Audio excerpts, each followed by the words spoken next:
밤바람이 다시 내게 조언했다. 마치 집 문 앞에 기습한 고압적인 남자 같았다. 자물쇠의 소리가 들리자마자 그는 아직 집 안으로 한 발도 들여놓지 못했다. 나는 도둑처럼 달려들었다. 내 손을 잡지도 않고 겨드랑이까지 내려오는 긴 다리와 도둑처럼 잘생긴 얼굴을 한 85세 노인이 마치 탈출구 없는 범죄자처럼 벽 모서리에 내밀렸다.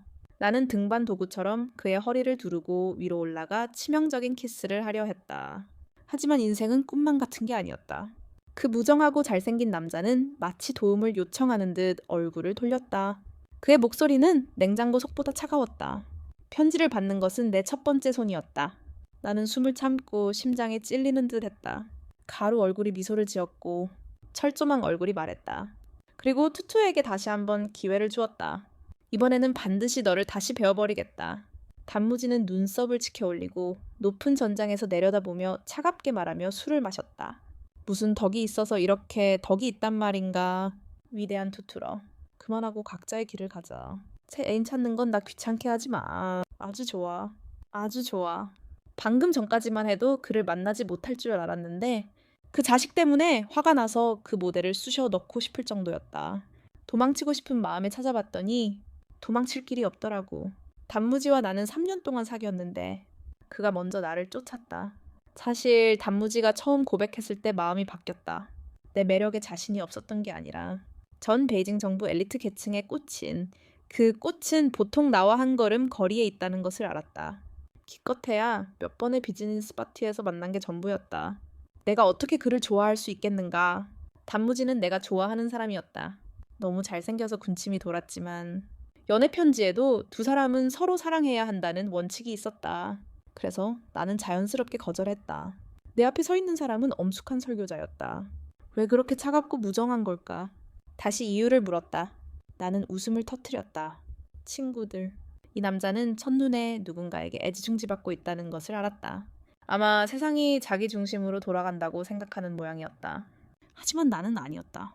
나는 그의 심장을 찌르듯 차분하게 한마디를 내뱉었다. 싫어. 그는 도마 같았다. 그의 눈은 깊고 욕망으로 가득 차 나를 뚫어져라 쳐다보며 구체적으로 말했다. 그녀의 갑작스러운 질문에 나는 혼란스러웠다. 우리는 아직 친하지도 않은 사이인데 내가 뭘 싫어하는지 어떻게 알겠는가. 오히려 좋아할 만한 게 뭔지 얼른 대답했을 것이다. 하지만 멈춰서서 그의 눈을 바라보는 순간 더 이상 보이지 않았다. 나는 솔직하게 대답했다. 난 당신과 친하지 않아요. 당신이 어떤 사람인지는 상관없어요. 당신은 나를 이해하나요? 내가 뭘 좋아하는지 아나요? 이해할 수 없는 사람과 관계를 시작하고 싶지 않아요. 일시적인 감정에 사로잡힐수록 더욱더 힘들어요. 그의 눈빛에 그 감정이 드러날수록 그 감정은 끊임없이 변하고 사람들은 진정된다. 바보 같은 짓 하지 마. 레우트. 그는 잠시 말을 멈추고는 당신이 나를 미워하지 않는 한 당신 마음대로 할 거라고 덧붙였다. 그때 나는 당신이 원하는 것이 무슨 뜻인지 이해하지 못했다. 나중에야 사람들의 무덤이 내 삶에 나타나 친구가 되어주고 함께 먹고 놀아주고 함께 웃고 울고 나와 함께 길을 잃었다. 정확히 1년 후 어느 날 오후 나는 그의 두 번째 고백을 받아들였다. 바람이 부드럽게 그의 옆을 스쳐 지나가며 내 마음과 몸이 텅 비고 마음과 몸이 가벼워지고 길을 잃은 그 날을 아직도 기억한다. 나는 웃었다. 농담이야. 안 들으면 잊어버려. 그는 재빨리 뜨거운 입술을 내 입술에 댔다.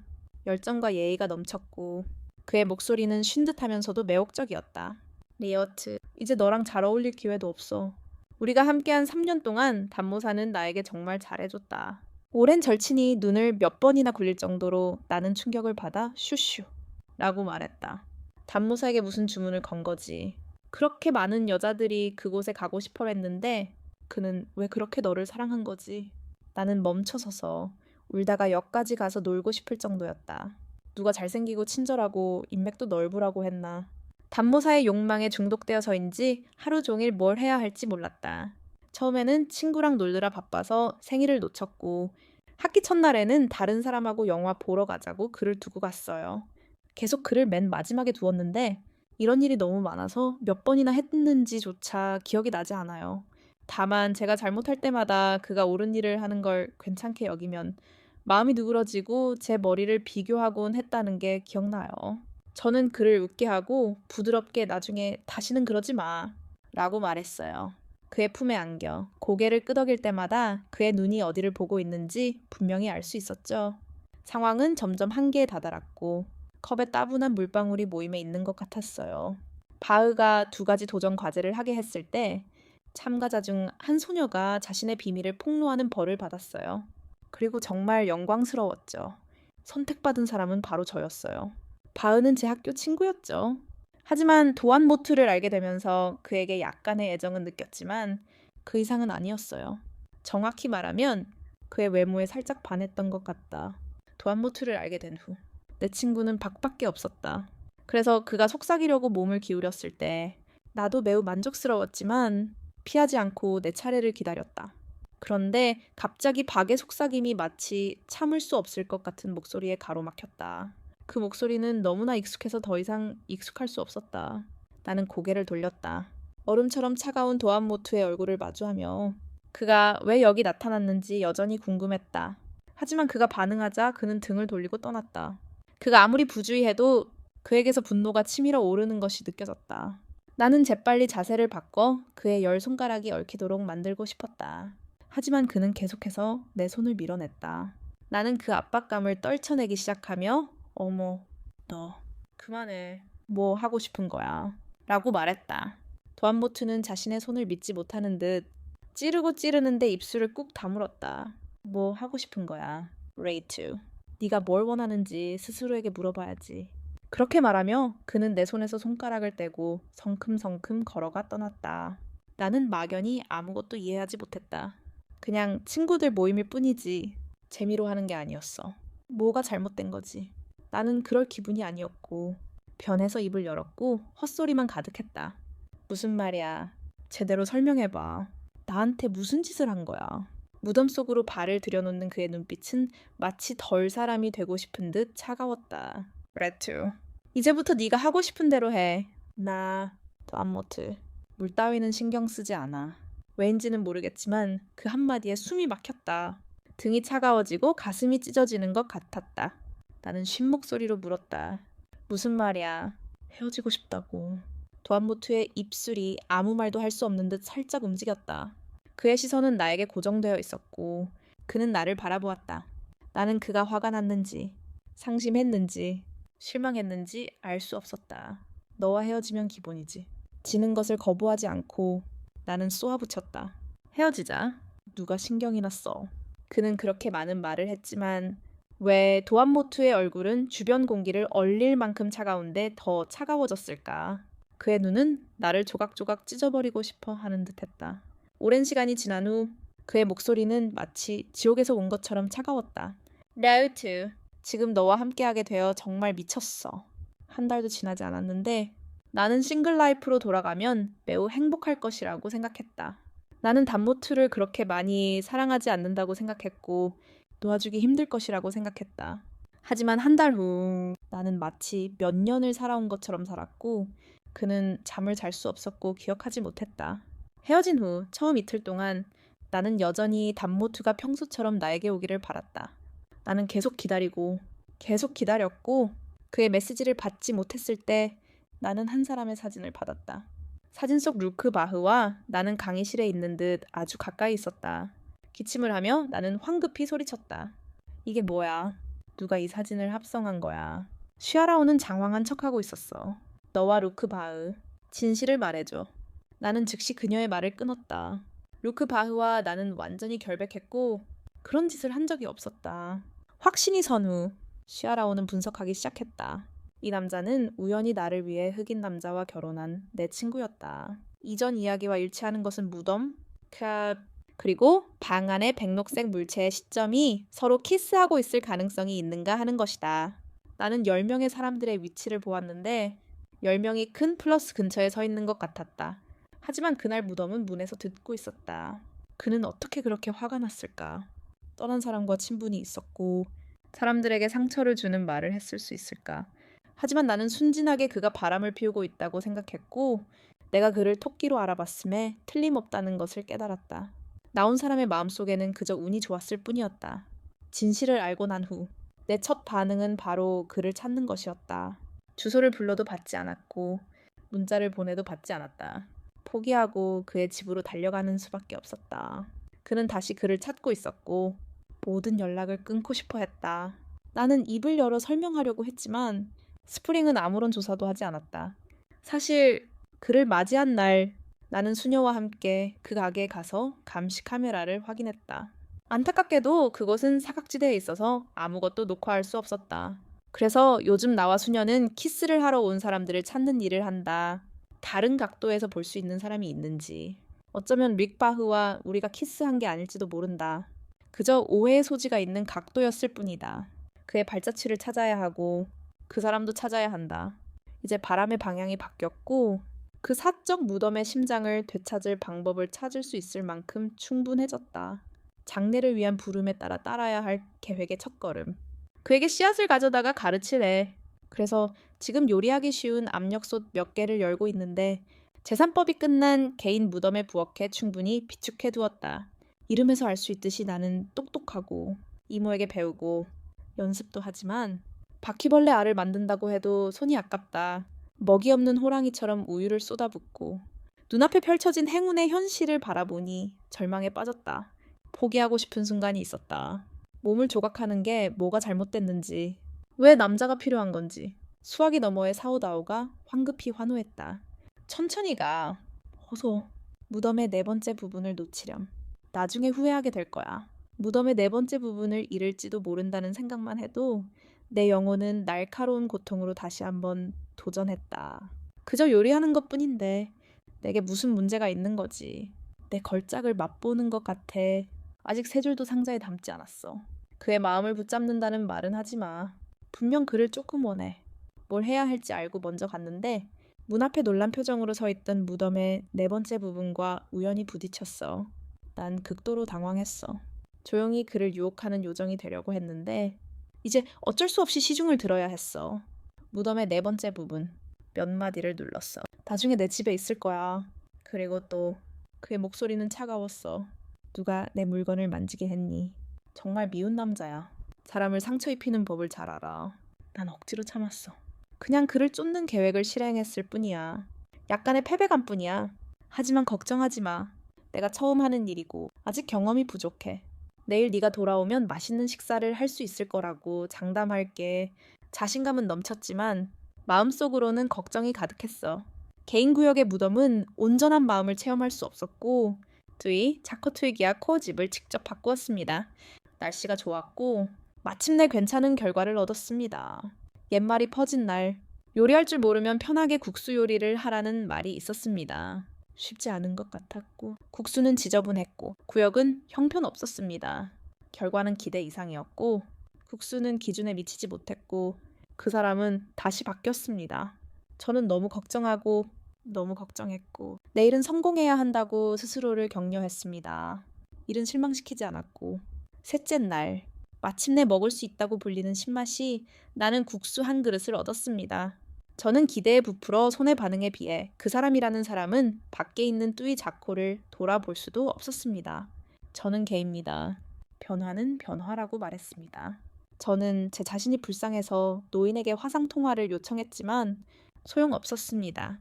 그는 다시 집을 바꿨고 돌아오는데 3일이 걸렸습니다. 나는 슬펐다. 오른발이 이미 길 위에 자갈 몇 개를 걷어찼다. 그러고는 포기하고 싶었다. 내가 아무 말도 하지 않자 노인은 말을 이었다. 겨우 3일밖에 지나지 않았는데 더 이상 견딜 수가 없었다. 지난 3년 동안 네 번째 무덤이 어떻게 견뎌왔는지 생각하니 더욱 그랬다. 노인은 나를 믿는 것이 가치 있다고 말했고 내 마음속에는 네 번째 무덤의 모든 얼굴이 떠올랐다. 내가 그에게 달려갔을 때 그는 바빴고 내가 생일을 축하하자 그는 직접 반찬을 만들었다. 내가 그에게 앞장서라고 놀렸을 때 그는 화가 나서 나를 놓아주지 않으려 했다. 나는 그에게 소리치고 작게 중걸거렸지만 포기하지 않았다. 요아, 네 번째, 관점을 바꿔. 그가 정말로 너와 더 이상 아무런 관계도 맺고 싶지 않았다면 그는 눈빛과 눈빛을 바꿨을 것이다. 그가 변하지 않았다면 그는 마음속으로 너를 걱정했을 것이고 너는 그저 가짜 얼굴로 그를 따르고 잘 살면 될 것이다. 사람들은 말한다. 성으로 가는 길은 여러 길이 있고 요리할 수 없으면 다른 길로 가면 된다고. 그리고 다음 날은 사병의 무덤을 찾는 날인데 나는 항상 케이크 만들기에 서툴기만 한 형들의 케이크 가게에 가려고 했다. 하루 종일 쉬지 않고 연습한 끝에 우리 둘은 독학으로 조금씩 빛을 발했다. 완성된 케이크도 너무 지루해서 감히 맛볼 수가 없었다. 작은 조각을 잘랐는데 불이 너무 세차서 입에 넣을 수가 없었다. 끼우와. 솔직히 말하겠다. 그래서 나는 케이크를 내 가장 친한 친구인 루카이브의 입에 직접 넣어주었다. 내 개의 눈이 문처럼 생겨서 내 손이 파인애플 문을 얼렸다. 너무 화가 나서 반응하는 것을 잊었고 루카이브 옆에 떡 한 바구니를 놓았는데 맛있었다. 눈 깜짝할 새에 주변 공기는 수십 도나 식어버린 듯 했지만 사병의 무덤은 무덤보다 더 어두웠다. 나는 두 손을 모으고 앞으로 나서서 설명하려 했다. 바로 그때 사랑스러워 보이는 소녀가 들어와 사병의 무덤 옆에 섰다. 케이크를 고르지 않은 그녀의 모습은 예측하기 쉬웠다. 다리는 마치 가장 많은 것에 점령당한 듯 움직이지 못했다. 전에 없던 감정이 밀려들며 기묘한 압박감이 밀려왔다. 류카이위는 손님을 맞으러 나갔다. 나는 돌아서서 케이크를 들고 부엌으로 들어갔다. 마치 그 뒤를 이긴 소녀 같았기 때문이다. 너무 아름다워서 저 나무는 질투하지 않았다. 나는 심장이 다시 뛰는 것을 막기 위해 조개를 먹었는데 돌아서자 조개는 떨어져 있었다. 류카이위는 내 얼굴이 좋지 않은 것을 보고 손을 내밀었다. 손을 내밀지 않았다. 왜 이렇게 불편한 걸까? 그 사람과 가까워서 괜찮아요. 조금 피곤하고 좀 이상하게 쉬는 것 같아요. 침대에 누워도 잠이 안 와요. 심장병 걸린 것 같고 허리가 아프고 이런 자세는 처음이에요. 자정까지 뒤척이다 잠들었다가 다시 이른 아침이에요. 오늘은 무덤을 찾는 날인데 집 구경을 멈추고 불구덩이는 케이크를 계속 만들어야 할지 말지 고민이에요. 계속 얘기하다가 결국 첫 해 케이크 만들기 전에 그분께 보답하려고 해요.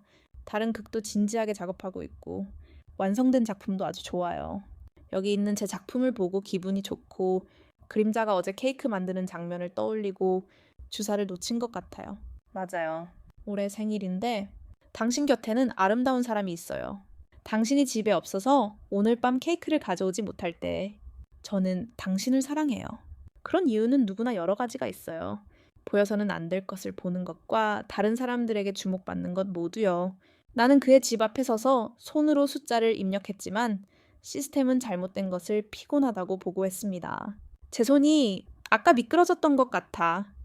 계속해서 다시 입력했지만 여전히 같은 목소리가 잘못된 눈을 찾고 있었습니다. 게임 구역의 고급 게임에서 쫓겨난 것 같은 기분이었고 금에 압도당하는 느낌이 나를 매우 혼란스럽게 했습니다. 그 순간 이상한 채 눈물이 멈추지 않았습니다. 나는 칼날처럼 고통스러워 케이크 앞으로 달려가 공황 상태에 빠져 도망쳤습니다. 나는 멀리 있는 사람 위에 누워 눈물이 나올 때까지 찌푸렸습니다. 나는 여전히 표면으로 올라가 당신이 무슨 뜻인지 모른다고 꾸짖었습니다. 이 불쌍한 사람아. 그리고 당신이 나를 영원히 사랑할 것이라고 말했습니다. 당신은 모두 거짓말입니다. 당신을 초대한 지 한 달밖에 안 됐는데 벌써 다른 사람을 사랑하다니. 이 불쌍한 사람아. 세상에 나는 이 불쌍한 사람을 다시는 좋아하고 싶지 않습니다. 한 손은 나를 붙잡고 다른 한 손은 눈물을 흘리게 하며 증오와 존경이 하나로 뭉쳤다. 이런 남자는 아무것도 아니다. 그때 그는 정말로 그를 따르는 부추의 새로운 눈이었다. 나는 말했다. 그는 정말 말을 바꿨다. 세상에 그 여자 때문에 말을 바꿨다. 어쩌면 어머니의 숨소리가 커졌을지도 모른다. 나는 점점 더 목이 메어 울고 있는 나를 보며 세상에 나도 울기 시작했다. 그래서 두 여자는 그저 서로에게 기대어 울었다. 쏟아지는 빗속에서 전화가 울렸다. 나는 물을 눌러 귀를 기울였다. 레트, 어디 있니? 그래, 나는 정말 부자차야. 공중에 무덤의 목소리가 들렸다. 내가 듣지 않으면 괜찮지만 듣자마자 나는 더 크게 울지 않을 수 없었다. 우리 둘 다 마치 방금 부딪힌 것처럼 뼈가 앙상했다. 너무 아파서 관자놀이를 문지르며 어젯밤에 있었던 일을 떠올리려고 했었다. 잊어버려요. 너무 부끄러워요. 안 해도 돼요. 차가 아직도 내 옆에서 자고 있게 두지 않으려고 조심조심 방을 나섰습니다. 그녀의 병이 시트로 얼굴을 닦고 하수구에서 뛰쳐나와 사설 무덤을 보았습니다. 그는 여전히 이런 모습으로 체기되어 서 있었고 그럴 수밖에 없을 때는 어색했습니다. 어떻게 말해야 할까요? 여러분, 그때 제 첫 반응은 지금 너무 비참해였습니다. 그가 잘못된 옷을 입으면 애인을 만날 수 없을 거고, 비참하고 할 일도 없을 때 길거리를 달리듯 그를 마주치게 될 거라는 생각에 마음이 아팠습니다. 어쨌든 그를 볼 수 없겠죠. 앞으로 다시는 볼 수 없을 테니까요. 비참하고 견딜 수 없어 양동이를 끌어당긴 후 다시 준비했습니다. 셔츠가 뒤에서 벗겨졌는데 마치 늙은이가 아들에게 주는 것처럼 저는 몇 걸음 뒤로 끌려갔습니다. 차에서 멀리 물러나 더 이상 물러설 곳이 없어지자 나는 단모투에게 손을 얹고 걸어가며 뭐 하는 거야? 라고 물었다. 단모투는 거리를 둘 생각이 전혀 없었고 오히려 여동생을 차 안으로 밀어 넣었다. 그러자 주변에서 익숙한 남자들의 냄새가 났다. 나는 썩 좋지 않았지만 그 냄새를 맡기 시작했다. 내가 겪었다고 한 말에 익숙해졌나. 내가 가장하는 게 아니라 정말 기억이 안 나는 거야. 썩 좋지 않은 성격을 유지한 채 나는 18대째 갇혀 있었던 게 틀림없었다. 어색하게 웃는 척했다. 그냥 사고였어. 그냥 사고였어. 그냥 사고였어. 이번에는 용서해줘. 이 이상은 귀찮게 하지 않을 거야. 이제 네가 날 믿지 않는군. 나는 여전히 네 손을 잡아야 해. 그때 무덤의 얼굴이 어두워지는 것을 보았고 원래 12cm였던 거리가 이제 거의 붙어있는 것을 보았다. 나는 불편했고 밀어내는 것이 불가능해 보였다. 오히려 그 행동이 그를 이끄는 듯했다. 그는 아무 말도 하지 않고 곧바로 내 가면을 내려눌렀다. 그는 미친 듯이 무자비하게 내게 키스했다. 두 손으로 내 손을 잡아 젖지 않게 했다. 뜨거운 키스는 점점 더 강렬해졌지만 그는 오랫동안 억눌렸던 욕망을 모두 쏟아내고 싶었다. 그는 조금도 참지 않았다. 나는 숨도 쉴 수 없을 때까지 키스를 받았고 정신을 차리기 위해 몇 시간 동안 울어야 했다. 그는 숨을 쉬고 키스했다. 나를 바라보는 그의 눈은 붉었고 목소리는 차가웠다. 그는 말했다. 부끄러워하지 말고 도망치려고 해. 나는 생각했다. 나는 젊을 생각이 없어. 너에게 어떤 현이 있니? 나는 노래를 멈췄다. 어떤 현을 물어봐야 할까? 무덤에 새롭게 가라앉았던 얼굴이 갑자기 다시 검게 변했다.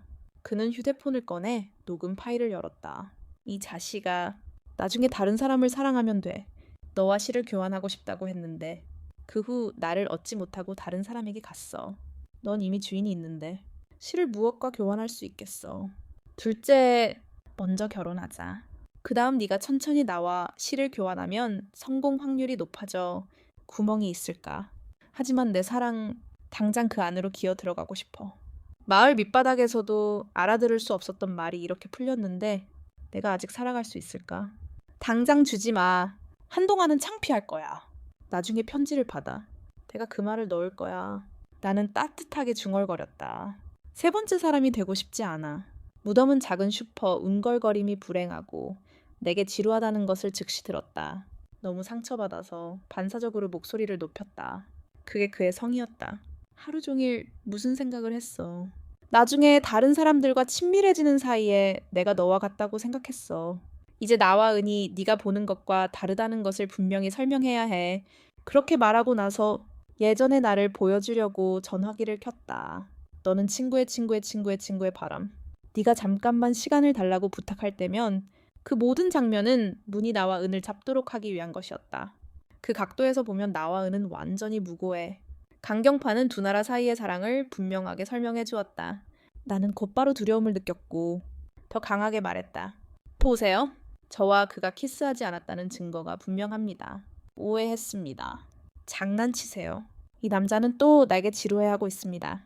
하지만 분명히 즐기고 있고 다른 남자 옆에 서 있으면서도 여전히 추파를 던지고 있다. 너무 가까이 있는 것 같아. 반박할 수 없어. 여와! 더 이상 그러지 않을 거야. 공무원 생활을 마치고 나와도 나를 억압하는 것은 여전히 그대로다. 나는 그 권력을 손에 쥐고 있다. 믿을 수 없지만 달력이 뒤집히고 보인다. 리슈. 단모사는 내 이름이고 그의 이름이다. 틀림없다. 얼굴을 찡그리는 게 정말 아프다. 우리는 진정한 소울메이트다. 나는 기쁘게 손을 흔들었고 단모 씨는 멈춰서서 그를 바라보았다. 나는 맛있는 것을 먹고 축하했다. 그는 또한 물었다. 해질녘인데 뭐 먹을래? 이렇게 행복한 날에는 위층에서 먹어야지. 그는 가볍게 내 머리를 쓰다듬었다. 아직 이른데 어디부터 가야 할까? 집에 가서 1등 자리가 없으면 잊어버려. 1등 자리를 차지하자마자 지친 호랑이를 갈아입힌 이야기가 떠올랐다. 나는 일부러 그의 손에 손을 얹고 얼굴을 돌렸다. 아니, 왜 지친 호랑이를 갈아입었어? 고쳐야 했어. 뭔가 발견했어. 네, 엄마가 되어줘. 단모씨는 나를 품에 안았다. 그의 목소리는 매우 부드러웠다. 생일을 축하하기 위해 집에 갈 시간이 없어서가 아니었다. 그의 아버지가 깜짝 선물을 준비하기 위해 집에 왔다. 지친 호랑이를 마치 자기가 온 것처럼 보고는 제멋대로 좀 더 편한 것으로 바꿔놓았다. 그는 잠시 말을 멈추고 다시 말을 이었다. 그도 열흘 만에 집에 돌아왔다. 문 앞에 놓인 케이크를 본 그는 내가 언젠가는 잘못될 거라는 걸 알고 화를 냈다. 그는 황급히 전화를 걸었다. 전화를 받기가 힘들었지만 그는 조금씩 행운을 빌었다. 4월의 무덤은 그가 이미 바꿔놓았지만 나만을 위한 것이었다. 하지만 이 일처럼 내가 술을 마시고 솔직하게 말하는 것을 보니 그는 고집스럽게 내 말에 동의했다. 나는 납득할 수 없었다. 사실 그는 그렇게 고집을 부릴 필요가 없었다. 그리고 나는 곧바로 앞장섰다. 그는 4월의 무덤을 잃었다. 나는 온갖 어려움을 겪었고 편지에는 그가 가족에게 돈을 지불해야 한다고 적혀 있었다. 그래서 그의 집에 들어서자마자 뜨거운 키스가 그의 신선한 입술에 갑자기 닿았다. 후자는 전보다 더 강렬했지만 동시에 더 느긋했다. 나는 숨도 쉬지 못했고 등골이 쭈뼛 서는 듯했다. 싸움은 점점 더 가까워졌고 뜨거운 키스는 내 목덜미를 타고 흘러내려갔다. 그리고는 다시 그 자리로 향했다. 등을 쥔 커다란 손이 더욱 세게 조여들며 나를 그의 몸속으로 밀어넣으려 했다. 너무 두려웠다. 항복했다. 4월의 무덤? 내가 틀렸다. 그 부드러운 사과는 그를 멈추게 하지 못했을 뿐만 아니라 오히려 그를 더욱 폭발시키는 듯했다. 그는 강했다. 나는 내 다리 사이로 침대에 누워 몸을 밀어냈다. 탐욕스럽게 침대에 누워 숨을 내쉴 때마다 부드러운 살같이 느껴졌다.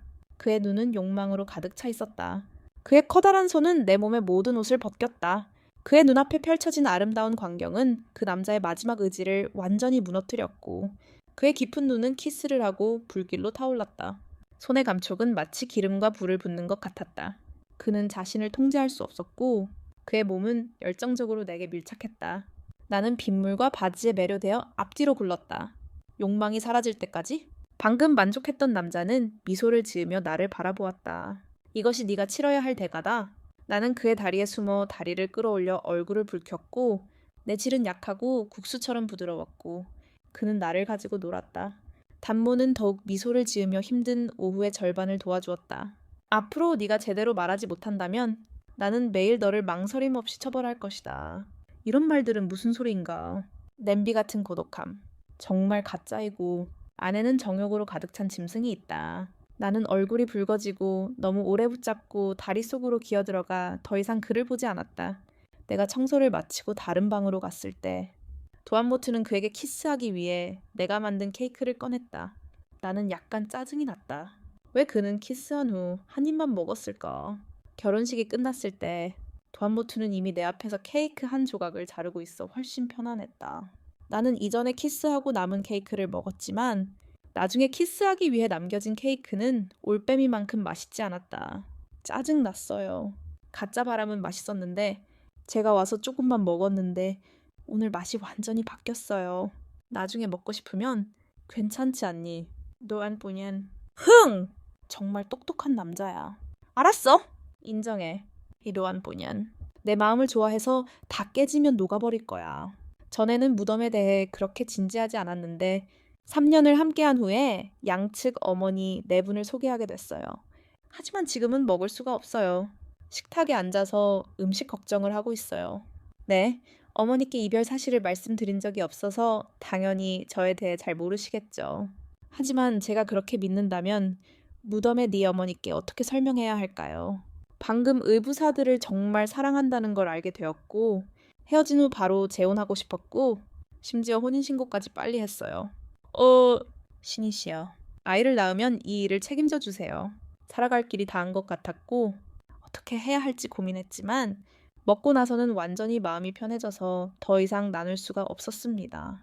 산모가 엎드려 제 손을 잡으며 말했습니다. 선생님, 이제 우리는 한 가족입니다. 출산에 이의가 있으시면 말씀하세요. 제가 모든 것을 다 드리겠습니다. 내게 따뜻한 점선이 황급히 울려 퍼진다. 왜 나를 다른 이름으로 부르는가? 그 말은 이미 게시물에 있다. 나는 사람들을 부르는 방식을 바꿔야 한다. 맞아.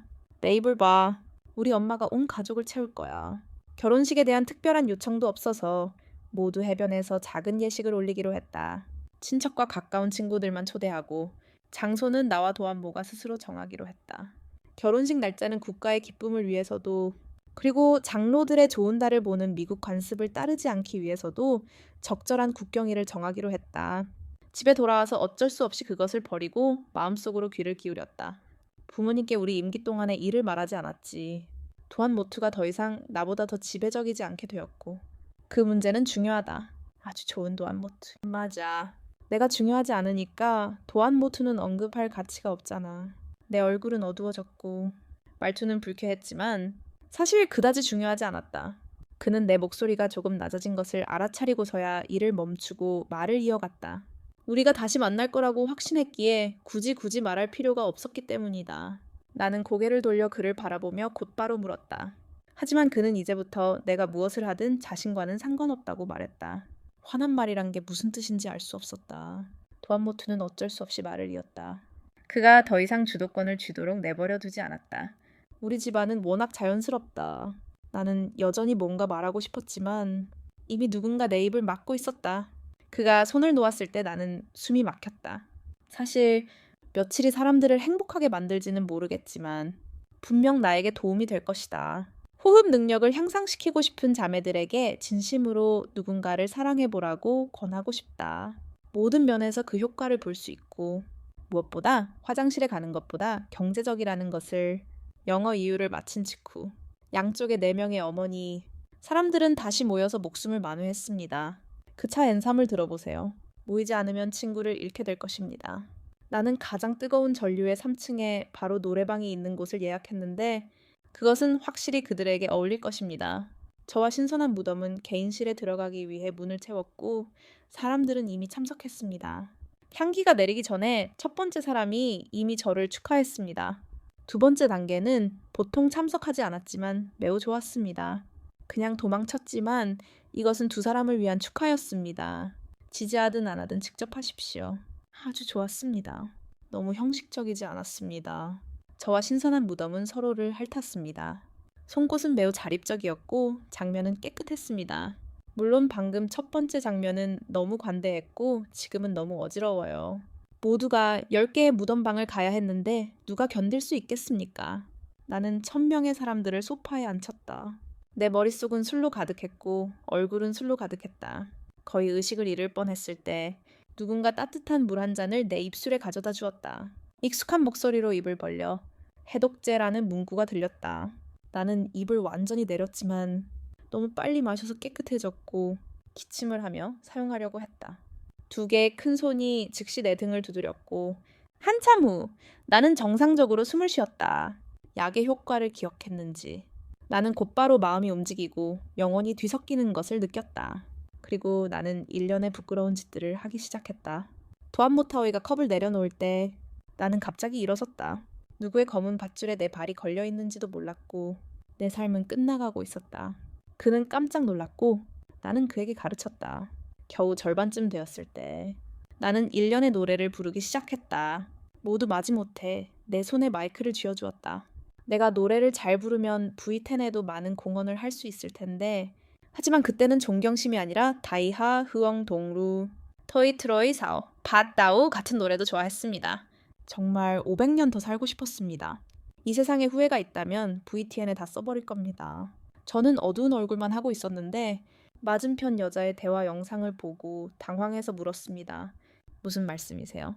그 여자는 화장이 섬세하고 과감한 표정을 지었으며 언뜻 보기에 학력이 좋고 물질적 조건이 좋은 것 같았습니다.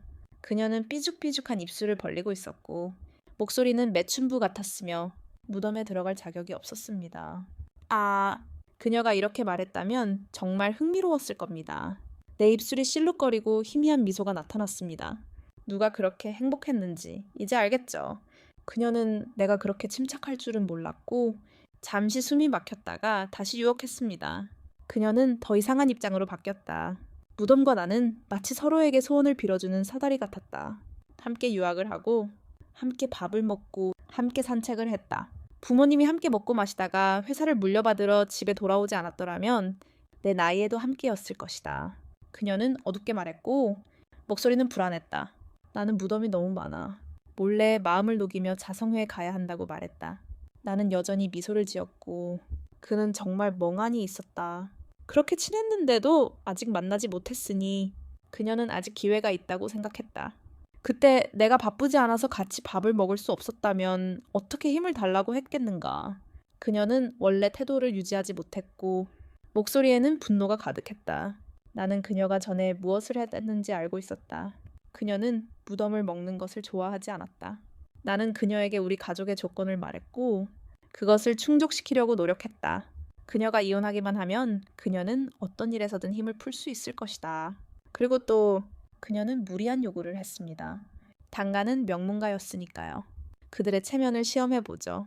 만약 그들이 장례식에서 그녀의 방탕한 모습을 담은 영상을 본다면 그녀가 문 안으로 들어오도록 허락할 거라고 생각하세요.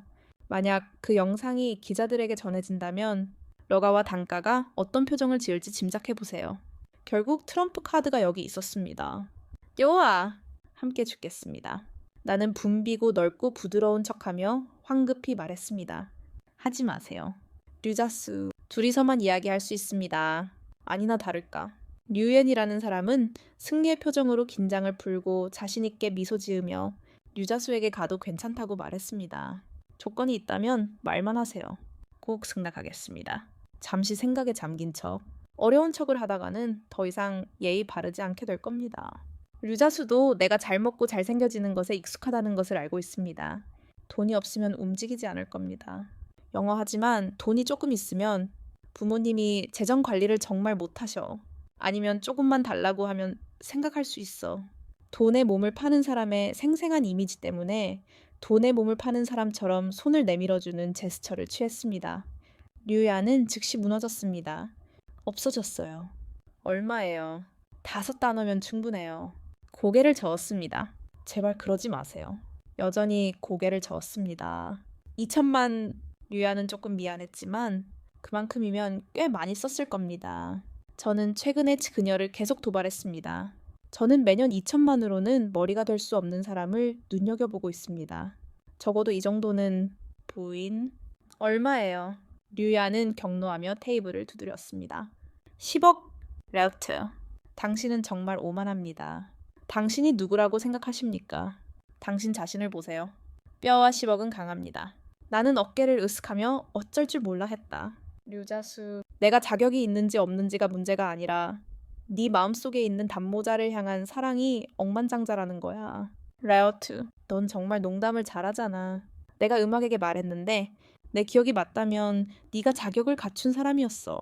감히 나를 속이려고 하다니 내가 그 영상을 공개할까봐 두렵지 않아. 그래, 난 충분히 연주했어. 웃음을 잃고 목소리를 가다듬고 진지하게 말했어. 그럼 말해봐. 방금 내 말이 언론에 닿으면 그 가족들이 그 이야기를 퍼뜨릴 수 있을까? 단모자가 오랫동안 현재를 가르쳐온 네가 내 진짜 모습을 드러내는 걸 보면 어떻게 생각할까? 류는 그 말을 듣고 곧바로 손을 흔들어 나를 이끌고 이야기했다. 너와 나는 가능하면 빨리 서 있어야 하지만 너는 흥미로워. 류자수, 다시 만나서 반가워. 돌아오는 길에 이 이야기를 과거에 들려줬어. 다음에는 가족과 함께 나를 따라와줘. 아직 아무것도 보여주지 않았어. 이 여자는 나한테 전혀 관심이 없고 오히려 바람에 휩쓸려 가. 삼촌의 길. 이런 이상한 사람은 한 번 만나면 충분해. 다시 만나면 내 입지가 망가질 거야. 난 이미 알고 있는데. 왜 닭이 밥 쪼듯이 고개를 끄덕이다가 갑자기 말투를 바꾸는 거야. 그럼 단모자에게 말하려는 거야. 이미 친해졌으니 당연히 말해야지. 외부인 때문에 우리 둘 사이가 문제가 될 거라고는 생각하지 않아. 난 서재에 몰래 들어가서 류디엔이 누구인지 물어봤어야 했는데 단모자가 너한테 많이 물어봤고 나중에야 알았어. 대답하지 않고 되물으며 보호하는 척했지만 기분이 좋지 않았어. 왜 네가 나를 힘들게 봤는지 물어보지 않았어. 무덤이 나를 더 꽉 안아 그의 품으로 끌어당기고 내가 보게 해줘. 아직 멀쩡하고 너무 좋아. 나는 조용히 고개를 돌렸다. 그녀가 너에게 뭐라고 했든 믿지 마. 그녀는 그냥 내 선배일 뿐이야. 난 그녀와 아무 생각도 없었어. 설명하는 동안 그는 나를 노려보며 처음부터 끝까지 오직 너만을 원했어. 오직 너만을? 난 어리둥절했지만 그녀는 우리가 학교 다닐 때 자주 같이 밥 먹고 같이 외출하고 혼자 잤으니 평범한 친구 관계가 어떻게 되겠어. 그녀가 그렇게 말하자 묘지는 웃었다. 그때 그녀는 그가 그녀와 머리를 사러 갔고 딱 한 번만 같이 외출했다는 사실에 너무 굴욕감을 느꼈어. 리슈, 너와 그녀 사이는 물처럼 깨끗했어.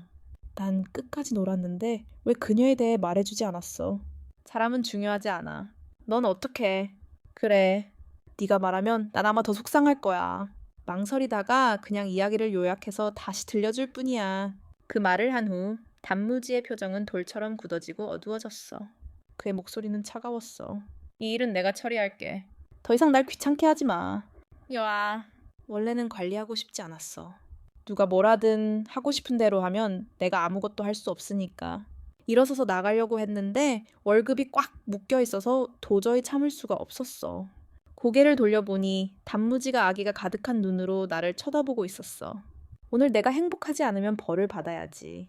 나는 거부하고 거절했어. 내가 어디가 행복하지 않겠어. 바람은 네가 너무 시시덕거려서 그렇다고 했어. 단무지는 나를 수평으로 안고 침대에 눕혔어. 잘생긴 얼굴은 이상하게 가까웠고 목소리는 느리고 매혹적이었지. 앞으로 누가 날 찾으러 오면 나한테 먼저 말해야 해. 내가 알아서 처리할게. 나중에 그런 사람은 다시 만나게 될 거야. 단무지는 내 입술을 평범한 물줄기처럼 돌려주며 나를 기절시켰어. 그 직후 뜨거운 키스가 퍼지고 강한 혀가 내 입술을 꿰뚫었어. 두 개의 큰 손이 무의식적으로 내 몸을 더듬었고 얼굴이 붉어질 때까지 키스를 받았다. 잠시 후 그는 억지로 나를 들어올려 작업대 위에 올려놓았다. 나는 매우 불편해서 소리를 질렀다. 단모자는 모든 공연을 되돌려 주었고 식초 사이로 나는 두 사람의 세계로 들어갔다. 잠시의 쾌락 후 나는 단모자의 품에 편안하게 파묻혀 그의 온기를 느꼈고 내 손은 무의식적으로 내 머리카락을 더듬었다.